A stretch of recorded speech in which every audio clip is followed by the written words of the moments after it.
Welcome to the Beehive. Today I am going to get some quilting done on the Sweet 16. I am not a professional when it comes to it, but I still have fun with it, and I'm going to finally finish my Sashiko quilt. And so today is kind of one of those overcast, peak of blue sky, lots of stormy looking clouds, so it might be just the perfect day to do some quilting. I have been getting ready. Pretty soon, by next week, G and I will be at the International Quilt Market. The spring market is in Portland this year, and we will be representing Quilt Roadies and the quilt show there. I will also be working with Stacy West from Buttermilk Basin. I'm going to be helping her on one of her days to set up her booth, although she'll have a lot of it done by the time I get up there. And then Saturday, I'll be working in the booth, so hopefully I'll see some of you. And we will have lots of video out of that event to be launched a little bit later. Probably the week after we'll start launching those, because it takes time for G to edit and put music to it and edit all the craziness out. That would be me. So I am going to take a little peaceful day today. Just like everyone else, life sometimes gets in the way. I had a frustrating call with the bank trying to set up banking online. I had to pay bills, but I am like ready to put that behind me and do some quilting. I think I need to, what do they call that? Kind of readjust my chi. So how do I do that? I make sure I have my popcorn. I've got my drink. Of water. That's water. You can't stitch and dry. I drink and stitch. I swear it's water.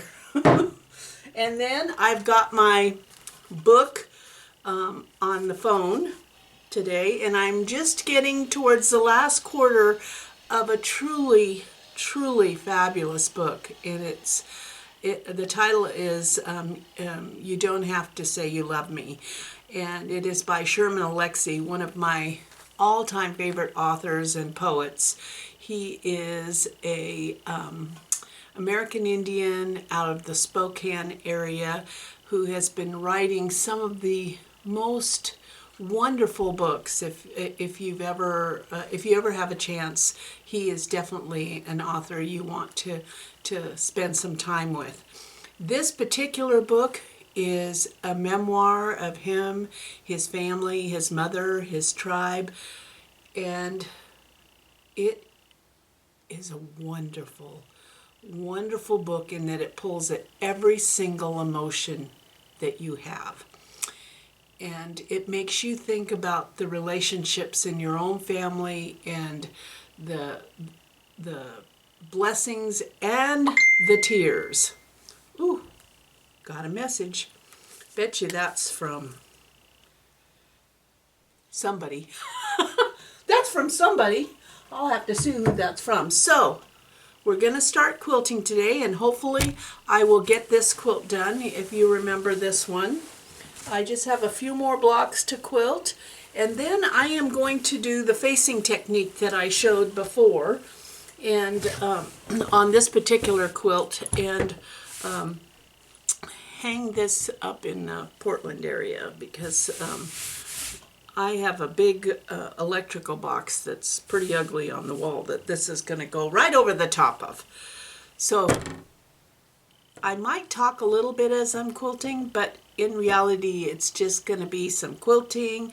I'll talk a little bit about what choices I'm going to make. I'm going to be spilling my brains out with the process. It's not really an instructional video so much as a therapeutic video for me. Okay, stay tuned. I had a nice little break. No, I haven't been sitting here for the last hour. I got a little message on the phone that a fellow quilt roadie was passing through Sisters on her way with her husband to camping in the cutest Airstream. And so I went down to the Sisters Coffee Company and met her, and we had a nice chat and meet and greet right at the Sisters Coffee Company. Thank you so much, Bee. Look at what she gave to me. It's a little stamp with a beehive. Isn't that the cutest? Thank you, thank you. And then I had to show you this because I just cannot get over it. Sandy, who sent me the package in the last video with all the little goodies, on the envelope of the greeting card, it's just so sweet. I hope that you can see this, but she drew this little scene of two beehives, one with her name and my name. And the reason I cut that envelope up is that I am thinking that I should be able to enlarge this and stitch it. I think I can do that. It is just too adorable. Too adorable. So that was a fun little break. I took the opportunity to have a little lunch, and now I am back to my quilting. And so I'm going to talk a little bit as I quilt, just to give you an idea of what I'm doing. The number one thing about quilting either with your sewing machine or on one of these Sweet 16s is you need these gloves. These are actually made for quilting gloves by Fons and Porter. I think I got them at Joann's with a coupon, but some people use their garden gloves. The thing that you want to use is the gloves that have a little nubby, because it does take the strain off of your neck and shoulders and arms when you have that non-skid feature to the gloves. You can kind of move the fabric. So I am taking this quilt square by square, and I just need to not like over quilt it, but just kind of tack down something in each square.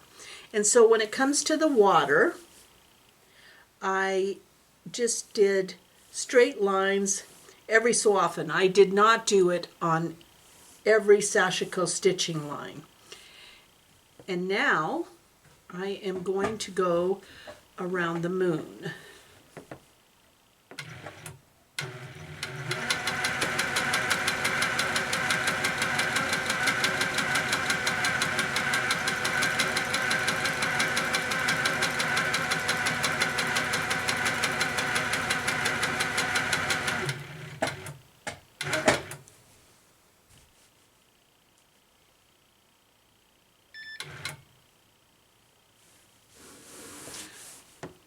I did take a couple of little locking steps,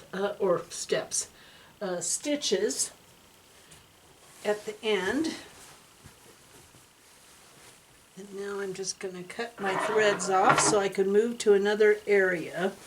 With this particular quilt, I do have a substantial amount of stop and starts.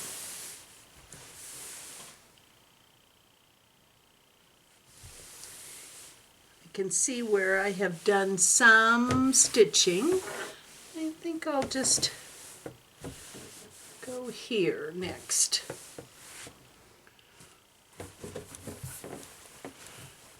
What I'm doing is I am kind of looking at whatever the motif is that in the square that I'm about to quilt and decide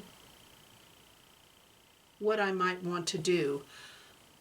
I think in this particular area, this is kind of wheatgrass or weeds that are blowing and birds, and so I might just do kind of a wavy line, just enough to get this particular square down.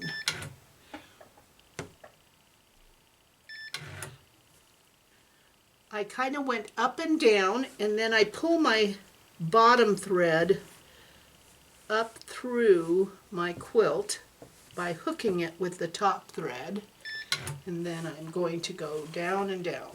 So I take a couple of locking steps, and then here we go.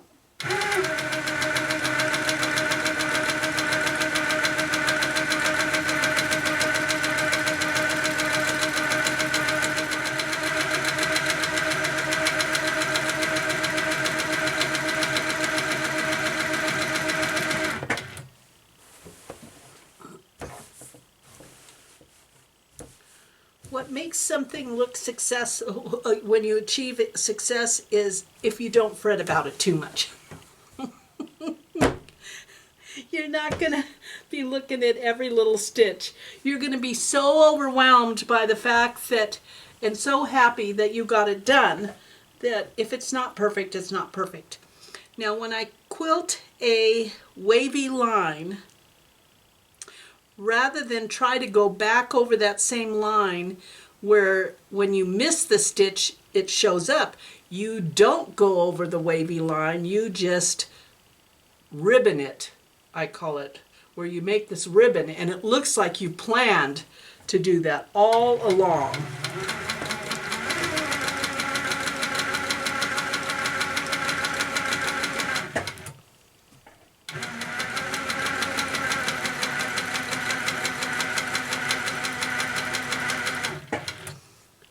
This quilt is fairly small, so my hands, it's okay if my hands are a little bit further apart because I can still move it, but you basically want to have your hands in this position so you have control of it.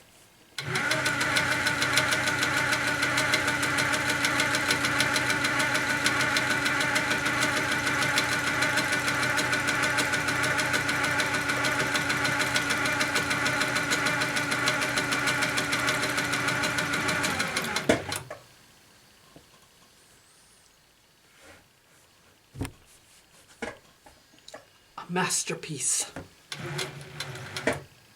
In my own mind, it's a masterpiece.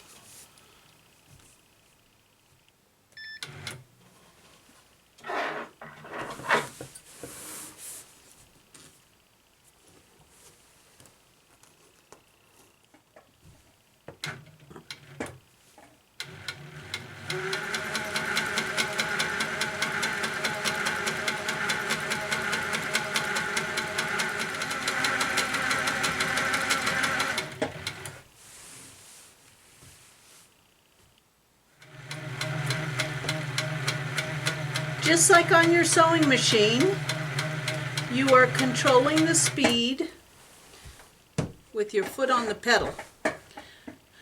So you can either be a lead foot or be a moderate driver. And since I did get a ticket in December and had to go to diversion class, that diversion class was so awesome though. It was an online class and it changed my whole mode of driving. So I think that everyone should have to take that class, not just if you get a ticket and you're trying to avoid your insurance going up. But so I'm no longer a lead foot.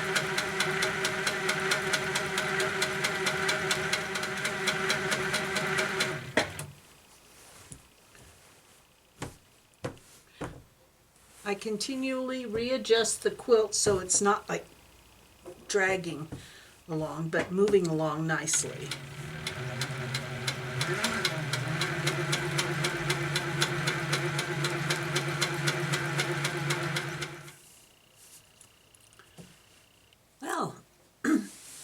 I'm at my last square. And then it'll be facing time. Yay! So this last square is just a cyanotyped square with no stitching. So I think I'm just going to mimic the little twigs and leave it at that. Just something to kind of get it attached, quilted down.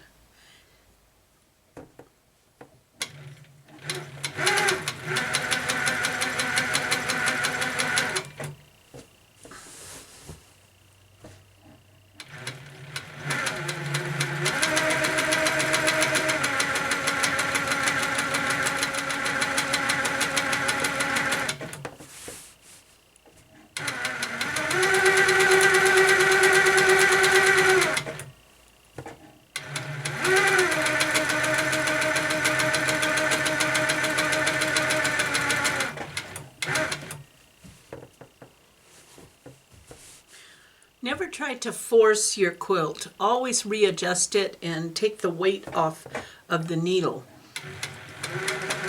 That makes for nice, even quilting.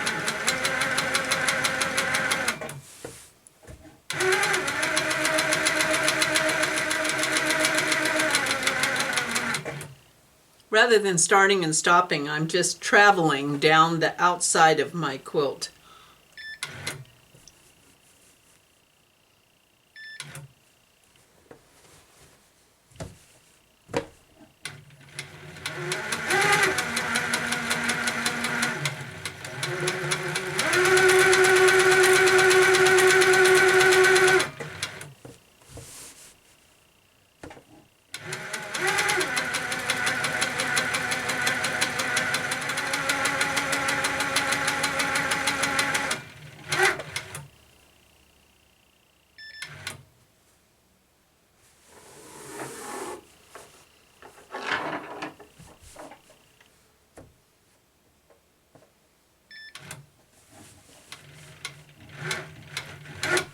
Did you see what I did?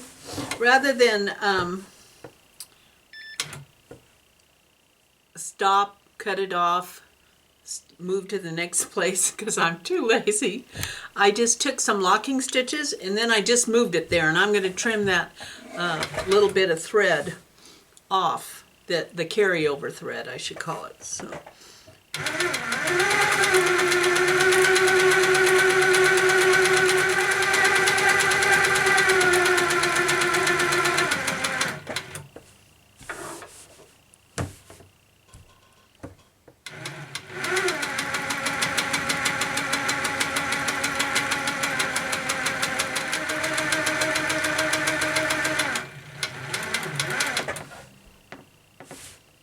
And there we are done.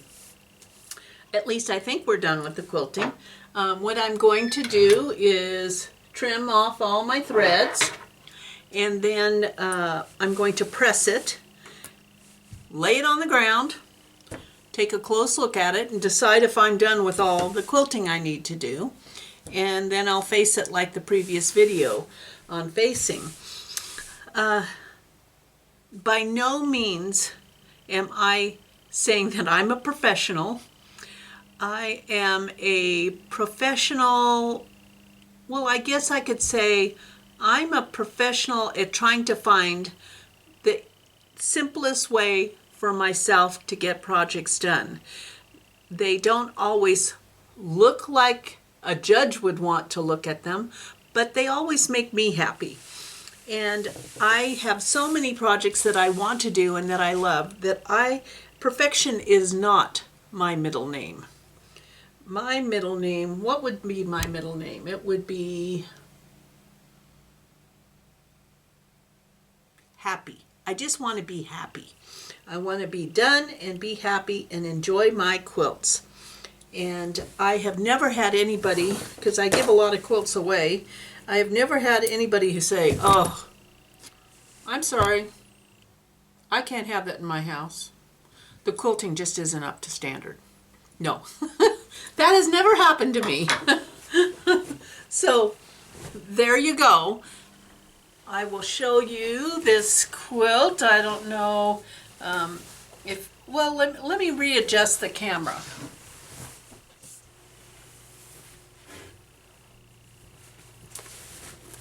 Okay.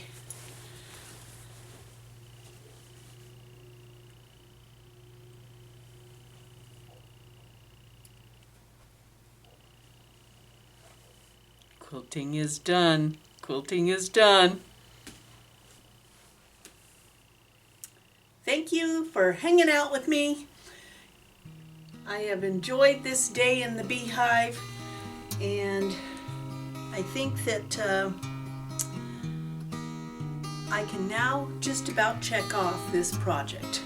And boy, does that feel great. So stay tuned. Stay tuned for some videos from market. That's going to be exciting. And we'll see you back here again.